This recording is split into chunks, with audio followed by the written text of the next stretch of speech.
that devil did it. No, you might want to check your flesh. Because they like the same thing. It's hard to tell when the devil is operating. Anything leads you away from God is the devil. Anything that gives you pleasure in your flesh is your flesh. And if you got to get that monkey off your back, the devil to make you do it, you just had something going on in your flesh. Oh my God. That's whole up teaching. Whole up teaching. Y'all got to stop giving him power and start acknowledging you weak. My God. It's me. My God. Jesus. So you can get fixed. This is the fixing up room right here. All right. But you got to be real with what's really going on with you. So here's the deal. Christians are powerless. Jesus had disciples that walked with him and he left them for a moment. Y'all know the story. And then when the man brought his demon-possessed son to Peter them, and they could not cast out the devil. And Jesus came in and the man said, I took them to your disciples, but they couldn't do nothing. They were powerless. Powerless. And Jesus said, Jesus, why we couldn't? Jesus said, come out of it. Just come out. The devil came out, tore the ball, whatever, and said, oh, Jesus, what happened? Jesus said, this kind only come out through prayer and fasting. Let me help you. Prayer and maturity. Fasting is a sign of maturity. Because you're willing.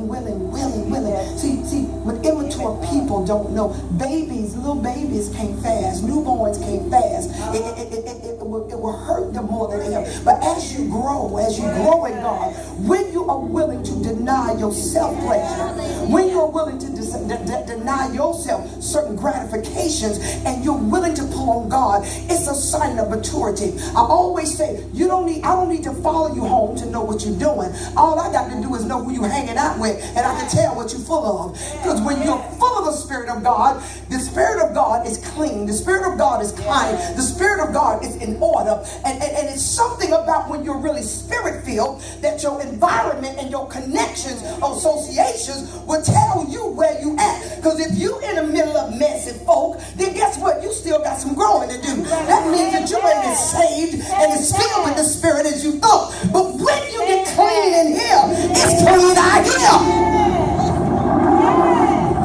I'm going to be done. Powerless. Jesus. Powerless in his presence. You at his feet. You're near the draining point of where the blood is flowing. All you got to do is reach out. You on Calvary. And his blood is dripping, and there's a trench that's carrying the flow of his blood, and you're standing right there, and you powerless. Help us, Lord. Help us, God. What is it that I need, Apostle? What are you saying? See, this is what I found out when I came to church, and when I got delivered. I found out that there are some Christians who are Christians in name only, but there are some that are Christians in spirit. They have a real relationship with God.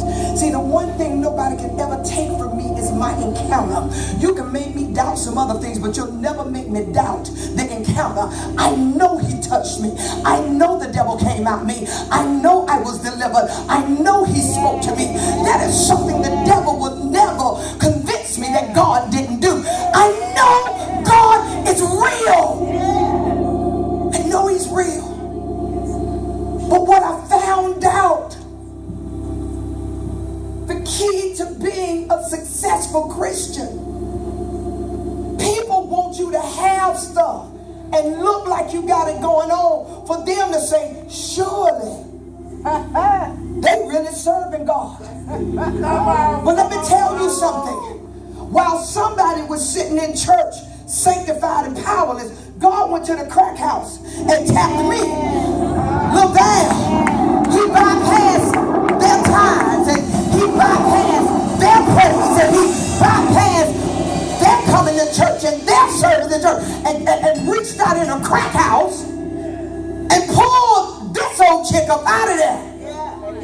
Thank you, Lord. See, that's what I love about God. He take the foolish things to confound the wise. Come on. I know that's right. Yes, indeed. I know that's right. Who'd ever thought? I told my sister, you never would have thought. Y'all used to call me a junkie and a zombie. Whoever you ever thought I would be your pastor. Because nothing in my past gave me any indication I would ever be here.